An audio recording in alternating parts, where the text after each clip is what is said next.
जनता wait कर रही थी कि इंडिया टैरिफ नीति का क्या जवाब देगा। अचानक 1990 में ऐसा क्या हुआ कि इस रेस में चाइना ने इंडिया को पीछे छोड़ दिया। आज जहां आजादी के 78 साल बाद भी इंडिया का लिटरेसी रेट 77.7% है, वहीं चाइना 97% लिटरेसी रेट के साथ खड़ा है। क्या इंडिया में डेमोक्रेसी का होना और चाइना में डिक्टेटरशिप का होना इसका एक रीजन हो सकता है? क्या इंडिया का कास्टिज्म, रिलीजन, कल्चर इसका कारण हो सकता है? नमस्कार साथियों, फिर एक बार आप सभी का स्वागत है अंकित इंस्पायर्स इंडिया पर। कुछ दिनों पहले अमेरिकन प्रेसिडेंट डोनाल्ड ट्रंप ने इंडिया, कनाडा, चाइना, मैक्सिको जैसे देशों पर रेसिप्रोकल टैरिफ लगाने की घोषणा की। यानी जितना हम उनके सामान पर टैरिफ लगाते हैं, उतना ही टैरिफ अमेरिका भी हमारे सामान पर लगाएगा। टैरिफ की वजह से दुनिया में एक तरह से ट्रेड वॉर सी छिड़ गई। इसके जवाब के तुरंत बाद ही कनाडा ने अमेरिका पर सेम उतना ही टैक्स लगाने की घोषणा की जितना अमेरिका ने कनाडा पर की थी। चाइनीज एम्बेसडर ने तो ओपनली अमेरिका को यह तक कह दिया कि अगर आप टैरिफ वॉर खेलना चाहते हो तो हम उसके लिए रेडी हैं, और इसके अलावा अगर कोई और वार करना चाहते हो तो हम उसमें भी सक्षम हैं। चाइना के इस मुंहतोड़ जवाब के बाद इंडिया में जनता वेट कर रही थी कि इंडिया टैरिफ नीति का क्या जवाब देगा, लेकिन इंडिया की तरफ से कोई जवाब नहीं आया। ऐसा क्यों है कि हमारा पड़ोसी चाइना अमेरिका की आंखों में आंखें डालकर जवाब दे रहा है और इंडिया बस देखता जा रहा है? दोस्तों, इसका रीजन कहीं ना कहीं इंडिया और चाइना की इकोनॉमी में छिपा है। आज चाइना इकोनॉमिकली और जियोपॉलिटिकली इंडिया से काफी आगे निकल चुका है, इंडिया पीछे रह गया है। साथियों, हमारा पड़ोसी चाइना, जिसे इंडिया की आजादी के 2 साल बाद आजादी मिली, 1960 से 1990 तक इंडिया और चाइना ग्रोथ और डेवलपमेंट के मामले में लगभग एक ही लेवल पर थे। जहां 1990 में इंडिया की जीडीपी 320 बिलियन डॉलर की थी, वहीं चाइना 360 बिलियन डॉलर की जीडीपी के साथ इंडिया से थोड़ा आगे था। लेकिन पर कैपिटा जीडीपी के मामले में अगर देखा जाए तो 1990 में चाइना की पर कैपिटा जीडीपी 317 डॉलर थी, वहीं इंडिया की पर कैपिटा जीडीपी 367 थी। यानी इंडिया चाइना से थोड़ा आगे था। कहने का मतलब है कि 1960 से 90 के बीच में इंडिया और चाइना लगभग एक जैसी ग्रोथ रेस में दौड़ रहे थे। लेकिन फिर अचानक 1990 में ऐसा क्या हुआ कि इस रेस में चाइना ने इंडिया को पीछे छोड़ दिया। इतना पीछे कि आज इंडिया की जीडीपी 3.93 ट्रिलियन डॉलर के आसपास है, वहीं चाइना 18.53 ट्रिलियन डॉलर की जीडीपी के साथ खड़ा है। पर कैपिटा जीडीपी की अगर बात करें तो उसमें भी चाइना की पर कैपिटा जीडीपी इंडिया से 2.5 गुना ज्यादा है। चाइना का एक इंसान साल में $25,000 यानी 21,51,000 रुपए कमाता है, वहीं इंडिया का एक इंसान एवरेज $10,123 यानी लगभग 8,70,000 रुपए ही कमा पाता है। आज जहां आजादी के 78 साल बाद भी इंडिया का लिटरेसी रेट 77.7% है, वहीं चाइना 97% लिटरेसी रेट के साथ खड़ा है। जीडीपी और लिटरेसी रेट तक तो सब ठीक था, लेकिन लाइफ एक्सपेक्टेंसी के मामले में भी इंडिया चाइना से पीछे है। जहां इंडिया में एक इंसान 70 साल की औसत जिंदगी जी रहा है, चाइना में एक इंसान की एवरेज उम्र 78 साल तक पहुंच चुकी है। चाइना इंडिया से इतना आगे निकल चुका है कि अब इंडिया को चाइना से लगभग 95 बिलियन डॉलर का इंपोर्ट करना पड़ रहा है, लेकिन बदले में इंडिया चाइना को सिर्फ 11.48 बिलियन डॉलर का ही एक्सपोर्ट कर पाता है। यही वजह है कि अमेरिका के मशहूर बिजनेसमैन और इकोनॉमिस्ट गैरी कोहन चाइना को एशिया का इकोनॉमिक इंजन कहते हैं, और शायद पॉपुलेशन ही इकलौता ऐसा मेजर सेक्टर है जिसमें इंडिया चाइना से आगे निकल पाया है। ऐसे में सोचने वाली बात यह है कि आखिर इंडिया ने ऐसी कौन सी गलती की जो इंडिया इस रेस में इतना पीछे रह गया, और चाइना ने ऐसी कौन सी पॉलिसीज अपनाई जो सुपर पावर बन गया? क्या इंडिया में डेमोक्रेसी का होना और चाइना में डिक्टेटरशिप का होना इसका एक रीजन हो सकता है? क्या इंडिया का कास्टिज्म, रिलीजन, कल्चर इसका कारण हो सकता है? या फिर इंडिया में कुर्सी के लिए की जाने वाली पॉलिटिक्स भी इसका रीजन हो सकती है? तो चलिए विस्तार से जानेंगे आज के इस वीडियो में। तो जैसे कि हम सब ये जानते हैं कि किसी भी देश को अगर उन्नति की ओर ले जाना है तो उसके एजुकेशन सिस्टम को मजबूत करना बहुत जरूरी है, क्योंकि एक सुशिक्षित समाज ही देश के डेवलपमेंट में कंट्रीब्यूट कर सकता है। साल 1947 में इंडिया और फिर साल 1949 में चाइना को जब आजादी मिली, तब दोनों देश के लीडर्स को भी इस बात का एहसास था। फर्क सिर्फ इतना था कि दोनों देशों ने एजुकेशन सिस्टम को लेकर जो अप्रोच अपनाया वह एक दूसरे से बहुत अलग था। सबसे पहले चाइना की अगर हम बात करें तो पेरिस स्कूल ऑफ इकोनॉमिक्स के रिपोर्ट के अनुसार 20वीं सदी की शुरुआत से ही चाइना ने एजुकेशन सिस्टम का बॉटम टू अप अप्रोच अपनाया, यानी नीचे से ऊपर जाने का सिस्टम अपनाया। जिसमें चाइना ने सबसे पहले बेसिक एजुकेशन और फिर हायर एजुकेशन पर फोकस किया। साल 1905 आते आते चाइना में मॉडर्न और ग्लोबल एजुकेशन इंट्रोड्यूस किया गया। ट्रेडिशनल इंपीरियल एग्जामिनेशन सिस्टम को हटा दिया गया।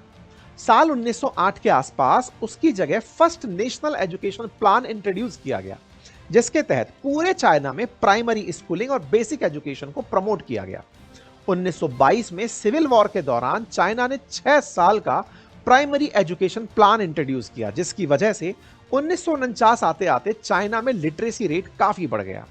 1949 में जब माओ जेडोंग ने पीपल्स रिपब्लिक ऑफ चाइना की स्थापना की, तो उनके कार्यकाल में फर्स्ट 5 ईयर प्लान इंट्रोड्यूस किया गया, जिसके तहत चाइना में इंडस्ट्रियलाइजेशन की शुरुआत हुई।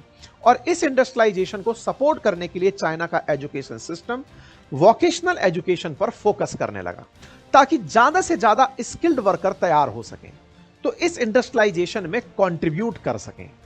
ऐसा ही हुआ, क्योंकि बेसिक एजुकेशन चाइना में ज्यादातर लोगों को मिल चुका था, तो सेकेंडरी एजुकेशन के लिए कई लोगों ने वोकेशनल कोर्सेज लेने शुरू कर दिए, जिससे उन्हें फैक्ट्रीज में रोजगार मिलने लगा, चाइना को ग्रोथ मिलने लगी। 1976 में माओ की डेथ के बाद जब डेंग जियोपिंग ने सत्ता संभाली, तो उन्होंने कल्चरल रेवोल्यूशन को खत्म किया और माओ की सभी नीतियों को बदलने की शुरुआत की। उन्हीं के काल में चाइना का एजुकेशन सिस्टम मजबूत हुआ। साल 1985 में ही डेंग जियोपिंग ने 9 साल का कंपलसरी एजुकेशन पॉलिसी इंट्रोड्यूस किया। साथ ही साथ इसी दौरान चाइना में science and technology, higher education के लिए कई सारे यूनिवर्सिटीज बनाई गई। वोकेशनल ट्रेनिंग्स पर भी फोकस किया गया। बेसिकली अगर क्रोनोलॉजी देखी जाए तो 20वीं सदी की शुरुआत से लेकर माओ जेडोंग के रेजीम की शुरुआत तक चाइना ने बेसिक प्राइमरी एजुकेशन पर जोर दिया, और फिर माओ के एरा के बाद सेकेंडरी और वोकेशनल एजुकेशन पर, और फिर डेंग जिनपिंग के एरा में टर्शरी एजुकेशन पर फोकस किया गया। इंडिया में इसका बिल्कुल उलट हुआ। टॉप टू डाउन अप्रोच अपनाई गई, जिसमें आजादी के पहले तक अंग्रेजों ने सेकेंडरी एजुकेशन पर फोकस किया, क्योंकि उन्हें ब्रिटिश रूल में काम करवाने के लिए ज्यादा से ज्यादा क्लर्क्स और जूनियर एडमिनिस्ट्रेटर्स ही बनवाने थे। उन्हें इंडिया की इंटरनल ग्रोथ और फ्यूचर का कोई मतलब नहीं था। इंडिपेंडेंस के बाद भी जब इंडियन लीडर्स ने बेसिक प्राइमरी एजुकेशन के बजाय सेकेंडरी और tertiary education like IIT, IIM पर फोकस किया, तो 1991 से 90 के बीच इंडिया में लगभग 5 आईआईटी बनवाए गए। लेकिन बेसिक प्राइमरी एजुकेशन ना होने की वजह से इंडिया में इलिटरेसी बढ़ती चली गई।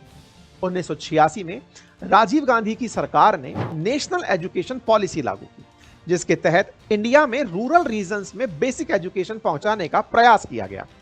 1990 के बाद जाकर इंडिया में बेसिक एजुकेशन प्रोवाइड कराने के लिए कई पॉलिसीज बनाई गई। यह साल 2009 में ही था जब इंडिया में free and compulsory primary education की शुरुआत हुई। यानी चाइना के मुकाबले इंडिया को बेसिक एजुकेशन का इंपॉर्टेंस समझने में दशक लग गए। इंडिया के इसी टॉप डाउन अप्रोच के चलते 1990 के दौरान जहां चाइना का लिटरेसी रेट 77% था, वहीं इंडिया का 48% पर ही अटक गया था। इसके अलावा भी चाइना और इंडिया के एजुकेशन सिस्टम में 2 और बड़े डिफरेंस थे, जिनकी वजह से चाइना इंडिया के बीच ग्रोथ एंड डेवलपमेंट का बड़ा गैप बन पाया। जैसे चाइना के शुरुआती दिनों में क्वालिटी ऑफ एजुकेशनल इंस्टीट्यूशन की बजाय क्वालिटी ऑफ स्टूडेंट पर फोकस किया गया। सिंपल शब्दों में कहें तो 1950 तक चाइना में ग्रॉस एनरोलमेंट रेट, यानी बच्चों के स्कूल में एडमिशन बढ़ाने पर फोकस किया गया। जब एनरोलमेंट रेट 70% तक पहुंच गई, उसके बाद चाइना में क्वालिटी टीचर्स की हायरिंग करके टीचर स्टूडेंट रेशो पर फोकस किया गया। साथ ही टीचर्स को कॉम्पिटिटिव सैलरी दी जाना शुरू हुई। लेकिन इंडिया में ऐसा नहीं हुआ। इंडिया में एनरोलमेंट रेट और एजुकेशन का एक्सेस बढ़ाने की जगह हाई क्वालिटी एजुकेशनल इंस्टीट्यूट बनाने, टीचर्स की सैलरी बढ़ाने पर फोकस किया गया। यह 1990 के बाद ही था जब इंडिया में मास एजुकेशन पर, यानी ज्यादा से ज्यादा एनरोलमेंट पर ध्यान दिया गया। लेकिन इसकी वजह से क्वालिटी और एजुकेशन पर गहरा असर पड़ा। 1950 से लेकर 2010 तक इंडिया और चाइना दोनों का एजुकेशनल इन्वेस्टमेंट रेशो सेम ही था। हालांकि 1950 से 1980 के बीच कल्चरल रेवोल्यूशन और ग्रेट फॉरवर्ड लीप के चलते यह रेशो चाइना में फ्लक्चुएट हुआ। इसके बाद आज इंडिया और चाइना के एजुकेशन में जमीन आसमान का फर्क है। इंडियन एजुकेशन को लेकर रिसेंट रिपोर्ट्स बताती हैं कि आजादी के 78 साल बाद भी इंडिया में क्वालिटी एजुकेशन और गवर्नमेंट स्कूल्स में बेसिक इंफ्रास्ट्रक्चर का गहरा अभाव है। Annual status of education report 2024 के अनुसार इंडिया में क्लास थर्ड से 76% स्टूडेंट क्लास सेकंड की बेसिक बुक भी नहीं पढ़ पाते। यही नहीं, क्लास थर्ड के 66.5% और क्लास 5 के 70% स्टूडेंट बेसिक मैथ की प्रॉब्लम भी नहीं सॉल्व कर पाते। जम्मू कश्मीर में तो यह सिचुएशन इतनी खराब है कि क्लास 8 के 52% स्टूडेंट क्लास 2 के सिंपल टेक्स्ट भी नहीं पढ़ पाए। अब इससे आप इंडियन गवर्नमेंट स्कूल्स की क्वालिटी ऑफ एजुकेशन की हालात समझ सकते हैं। क्वालिटी ऑफ एजुकेशन के अलावा इंडिया में गवर्नमेंट स्कूल इंफ्रास्ट्रक्चर भी काफी खराब है। मिनिस्ट्री ऑफ एजुकेशन के यूडाइस डेटा के अनुसार इंडिया में 1.5 लाख गवर्नमेंट स्कूल्स में इलेक्ट्रिसिटी ही नहीं है। इसके अलावा 67,000 स्कूल्स में बेसिक रेस्ट रूम भी अवेलेबल नहीं है। लास्ट ईयर की ही बात करें तो जब गुजरात के एजुकेशन मिनिस्टर ने अपने एक रिटर्न रिप्लाई में यह बताया कि गुजरात के 341 से ज्यादा गवर्नमेंट स्कूल सिंगल क्लासरूम में चल रहे हैं। अब ऐसी हालत होगी तो कौन ही गवर्नमेंट स्कूल में पढ़ना चाहेगा। यही वजह है कि रूरल इंडिया में गवर्नमेंट स्कूल्स की एनरोलमेंट 67% से कम हो चुकी है। लेकिन चाइना में सिचुएशन बिल्कुल उल्टी है।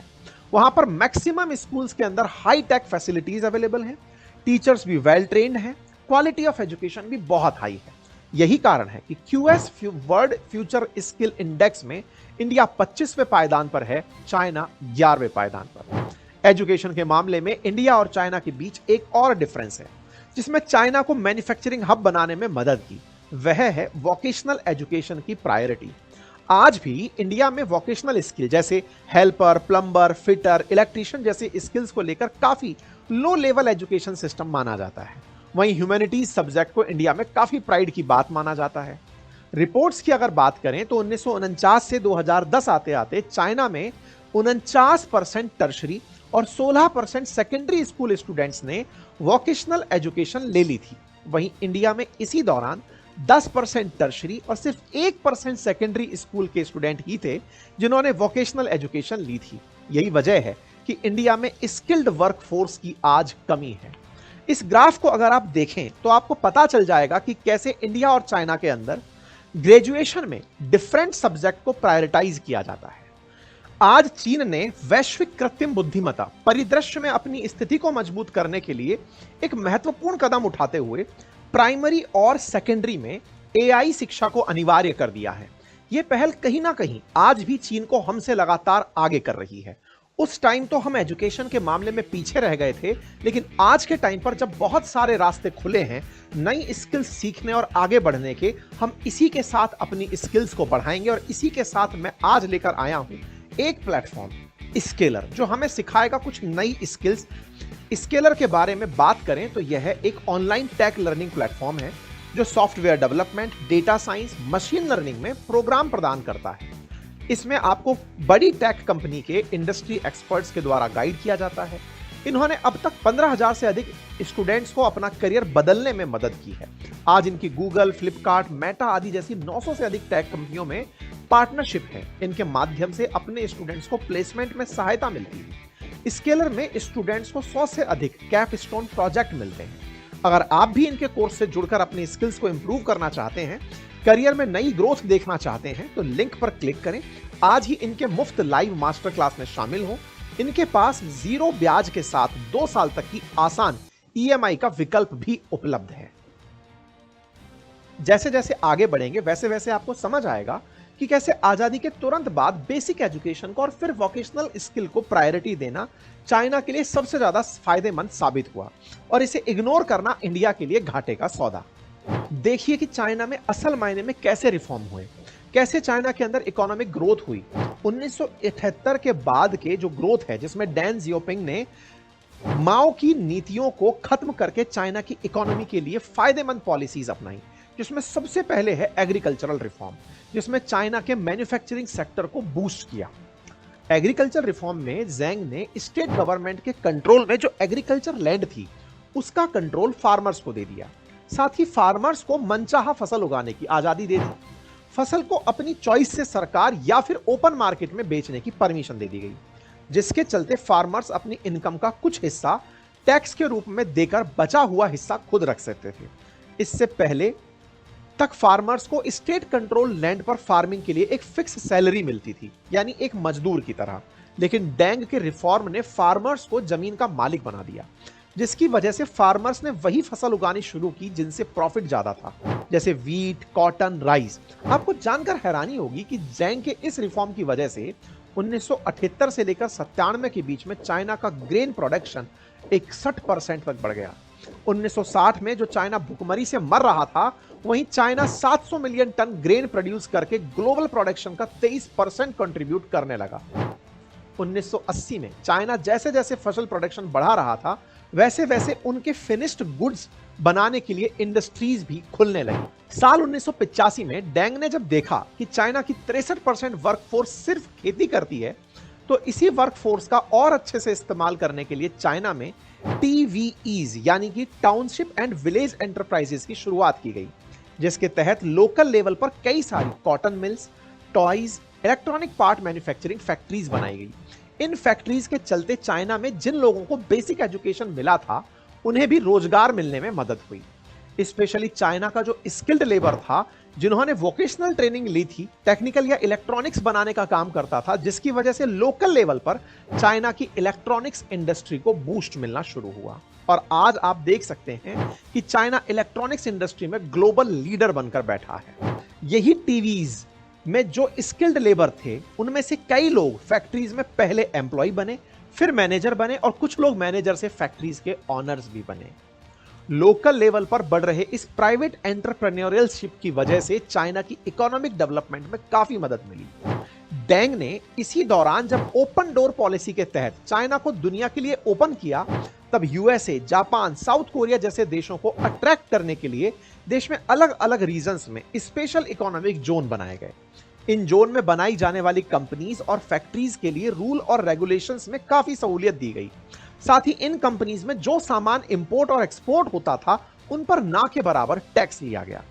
इसके अलावा विदेशियों को अट्रैक्ट करने के लिए चाइना के पास एक और चीज थी, और वो था अपना सस्ता लेबर। यही वो दौर था जब चाइना को अपनी एजुकेटेड और स्किल्ड वर्कफोर्स का सबसे ज्यादा फायदा हुआ। दुनिया में कई देशों में इसी समय पर इंटरनेट आ चुका था। जापान, यूएसए, कोरिया जैसे देशों में सोनी, सैमसंग, एप्पल जैसी कई सारी इलेक्ट्रॉनिक कंपनियां खड़ी हो चुकी थी। ये सभी कंपनी अपने एक्सपेंशन के लिए एक ऐसे देश को ढूंढ रही थी जहां पर इन्हें फैक्ट्री सेटअप करने के लिए सस्ते में जगह मिल जाए और अच्छा स्किल्ड लेबर मिल जाए। इसके लिए इन्हें चाइना से बेहतर ऑप्शन नहीं दिखा। चाइना में स्किल्ड और चीप लेबर की वजह से इन सभी कंपनीज ने चाइना में अपनी मैन्युफैक्चरिंग प्लांट सेटअप करने शुरू कर दिए, जिससे चाइना में एम्प्लॉयमेंट बढ़ा। साथ ही साथ इसमें से कुछ कंपनियों ने चाइना के साथ टेक्नोलॉजी शेयर करने का कॉन्ट्रैक्ट भी कर लिया, जिसका इस्तेमाल करके वहां के लोकल चाइनीज लोगों ने खुद की कंपनीज शुरू की। इसका नतीजा यह हुआ कि जहां इन पॉलिसीज के पहले चाइना का टोटल इंटरनेशनल ट्रेड उसकी ग्रॉस नेशनल इनकम का 10% था, 1986 आते आते 35% पहुंच गया। और आज चाइना का टोटल इंटरनेशनल ट्रेड $6 ट्रिलियन तक पहुंच गया है। लेकिन इंडिया आज भी $1.5 ट्रिलियन पर अटका है। सवाल यह आता है कि इंडिया में ऐसा क्यों नहीं हो पाया। तो चलिए अब वो जानते हैं। जैसा कि हमने वीडियो की शुरुआत में डिस्कस किया कि इंडिया में बेसिक एजुकेशन की बजाय IIT बनाने पर फोकस किया गया था, जिसकी वजह से इंडिया की बड़ी आबादी शिक्षा से दूर रही। बेसिक एजुकेशन ना होने की वजह से स्किल सीखने का तो सवाल ही नहीं उठता था। ऐसे में जब फॉरेन कंपनीज को इंडिया में स्किल्ड लेबर नहीं मिले, तो उन्होंने इंडिया की बजाय चाइना को चुन लिया। दूसरा रीजन ये था कि चाइना की तरह इंडिया में प्राइवेट कंपनीज को सपोर्ट नहीं किया गया और ना ही उनके लिए कुछ स्पेशल रिफॉर्म्स किए गए। इसकी बजाय इंडियन गवर्नमेंट ने सेल, भेल और ONGC जैसी जो गवर्नमेंट कंट्रोल कंपनीज हैं वो बनाई। इससे हुआ क्या, इंडिया का रूरल रीजन में स्मॉल एंटरप्राइज बनने की बजाय ज्यादातर वर्कफोर्स अनएम्प्लॉयबल रह गया। इन सब के अलावा एक रीजन ये भी है कि इंडिया में चाइना की तरह स्पेशल इकोनॉमिक जोन तो बनाए गए, लेकिन इंडिया में चाइना की तरह टैक्स में सहूलियत और रूल्स एंड रेगुलेशंस में छूट नहीं दी गई। खास बात यह भी है कि एक तरफ जहां चाइना में किसी भी फॉरेन या लोकल कंपनी को प्लांट सेटअप करने के डॉक्यूमेंटेशन के लिए कुछ ही दिन लगते थे, रिपोर्ट्स के मुताबिक साल 1959 से 1990 के बीच लाइसेंस राज के चलते इंडिया में 35% लाइसेंस रिजेक्ट किए गए, जिसकी वजह से उस समय इंडिया में आने वाले इन्वेस्टमेंट 50% से घट गए। इंडिया के इसी कॉम्प्लिकेटेड और टाइम कंज्यूमिंग प्रोसेस की वजह से विदेशी कंपनियां यहां आने के लिए तैयार नहीं हुई, जिससे इंडिया में इंडस्ट्रियल प्रोडक्शन, इन्वेस्टमेंट और इकोनॉमिक ग्रोथ नहीं हो पाई। इंडिया के सर्विस सेक्टर की अगर हम बात करें तो 1991 के पहले तक उसकी भी हालत खराब ही थी, लेकिन 1991 के बाद सरकार को एहसास हुआ कि बेसिक एजुकेशन, स्किल्ड लेबर जरूरी है। गवर्नमेंट ने इस दिशा में अपने कदम भी बढ़ाए और इसका नतीजा भी जल्द दिखा। 1993 से 2004 के बीच इंडिया के फास्टेस्ट ग्रोइंग सेक्टर में बिजनेस, सर्विसेज और कम्युनिकेशन सेक्टर शामिल थे। इंडिया में इंग्लिश लैंग्वेज सीखने को लेकर जो प्रायोरिटी दी जाती है, उसकी वजह से फॉरेन कंट्रीज को अपने सर्विस प्रोवाइड कराने के लिए जो इंग्लिश स्पीकिंग स्किल्ड लेबर चाहिए थे वो इंडिया में मिल गए, जिसके चलते सर्विस बेस्ड कंपनीज ने इंडिया को चुना। हॉस्पिटलिटी, बिजनेस सर्विसेज के अलावा इंडिया में स्किल्ड आईटी वर्कफोर्स भी मौजूद है, जिसके चलते सॉफ्टवेयर बेस्ड कंपनीज के लिए भी चाइना के बाद इंडिया बेस्ट ऑप्शन बना। एजुकेशन, एग्रीकल्चर और इकोनॉमिक रिफॉर्म्स के अलावा इंडिया को चाइना से पीछे रखने के लिए अगर कोई फैक्टर रिस्पॉन्सिबल था तो वो था इंडिया का रिलीजियस पॉलिटिक्स। जी हाँ, religion, casteism and different culture, जो एक समय पर इंडिया की पहचान हुआ करता था, वो आज इंडिया की कमजोरी बनता जा रहा था। आपको जानकर हैरानी होगी कि चाइना में 18 साल से ज्यादा उम्र वाले लोगों को किसी भी तरीके का रिलीजियस एजुकेशन देने की या किसी भी धर्म का पालन करने की अनुमति नहीं है। वहां की सरकार मेनली एथिस्ट को प्रमोट करती है, एथिज्म को प्रमोट करती है। यही वजह है कि चाइना की पॉलिटिक्स में किसी भी तरह का रिलीजन नहीं होता। वहीं इंडिया में जब भी कोई इलेक्शन आता है तो रिलीजन मुद्दा छेड़कर वोट बटोरे जाते हैं। साथ ही इंडिया में पॉलिटिशियंस इन्हीं रिलीजियस और कास्ट रिलेटेड मुद्दों के पीछे असली इश्यूज को दबा देते हैं। अनएम्प्लॉयमेंट, पॉवर्टी, पॉल्यूशन और एजुकेशन जैसे मुद्दों पर आज भी कोई पॉलिटिकल पार्टी खुलकर बात नहीं करती। इनमें इंडियन सिटीजन्स की भी गलती है। वो इलेक्शन के टाइम पर असल मुद्दों की बजाय फ्रीबीज के बेसिस पर वोट करते हैं। कोई पार्टी फ्री में लैपटॉप देती है तो कोई हर महीने 1500 रुपए देने का वादा करती है, कोई फ्री में बिजली देने का वादा करती है। इन सब के चक्कर में असली इशू जिनसे इंडिया की ग्रोथ हो सकती है उन्हें अवॉइड किया जाता है। इनमें एक बात और भी है, और वो ये कि इंडिया में जिन लोगों पर क्रिमिनल केसेस लगे हैं उन्हें भी पॉलिटिक्स में एंट्री मिल जाती है। वो इलेक्शन लड़ते हैं और जीत जाते हैं। क्रिमिनलाइजेशन ऑफ पॉलिटिक्स की इंडिया में डेमोक्रेसी के लिए सबसे बड़ा चैलेंज बना हुआ है। एडीआर की रिपोर्ट के अनुसार इंडिया के 45% सिटिंग एमएलएज पर क्रिमिनल केसेस लगे हैं। ऐसे लोग देश की नीतियां बना रहे हैं। क्या ऐसे लीडर्स से अनएम्प्लॉयमेंट, पॉवर्टी, पॉल्यूशन और एजुकेशन जैसे इश्यूज का सॉल्यूशन मिलने की आशा की जा सकती है? वहीं चाइना में भले ही डिक्टेटरशिप हो, लेकिन वहां के कॉन्स्टिट्यूशन के आर्टिकल 56 के मुताबिक जिन लोगों पर किसी भी तरीके का क्रिमिनल केस लगा है, ऐसे लोग ना इलेक्शन लड़ सकते हैं ना ही वोट कर सकते हैं। तो क्या इंडिया में डेमोक्रेसी का होना इंडिया की ग्रोथ के लिए बाधा बन रहा है? देखिए, ये काफी कंट्रोवर्शियल सवाल हो सकता है, लेकिन अगर देखा जाए तो इंडिया में डेमोक्रेसी के रहते 1947 से लेकर 2004 तक लगभग 15 बार सरकारें बदल चुकी हैं। बीच में लगभग 2 साल की इमरजेंसी का काल भी रहा। इस इनस्टेबिलिटी की वजह से भी इंडिया इस तरह से ग्रो नहीं कर पाया जैसे चाइना की ऑटोक्रेसी के रहते हुए कर पाया। हालांकि किसी भी इंडिपेंडेंट कंट्री के लिए डेमोक्रेसी से बढ़िया कोई चीज नहीं हो सकती। ऐसे में डिक्टेटरशिप वर्सेस डेमोक्रेसी का कंपैरिजन करना जायज नहीं होगा। आपको क्या लगता है, इंडिया की ग्रोथ के मामले में चाइना के पीछे रहने में कोई और भी रीजन हो सकता है? तो जरूर कमेंट में बताइए। फिलहाल के लिए इतना ही। जानकारी पसंद आई हो तो साथियों से जरूर साझा करें। बाकी लिंक कमेंट बॉक्स में दिया गया है, अभी जाएं और उसे क्लिक करें।